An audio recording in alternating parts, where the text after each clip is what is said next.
নূরের সন্তান আছে, কিছু জারদ সন্তান আছে যারা আমাকে তো আপনারা এই ভিডিওর আগে একটা মাগির কথাবার্তা শুনছেন নিশ্চয়ই। একটা ছেলে একটা মেয়েকে বিবাহ করার পর থেকে অনেক পরিমাণ ভালোবাসে।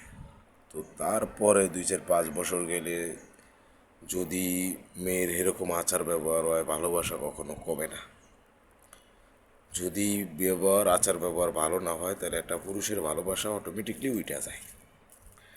তো একটা লোকের বিষয়ে একটা কথা বলবো, কথাগুলো জানতে হবে, শুনতে হবে, তারপরে না হয় কথা বলতে হবে। আমি একটা লোকের বিষয়ে জানবো না, শুনবো না, অথচ কথা বলবো, এগুলা তো ঠিক না। এগুলা তো নিজের ইমান নষ্ট হয়ে যায়। আগে জানেন, তারপরে কথা বলেন।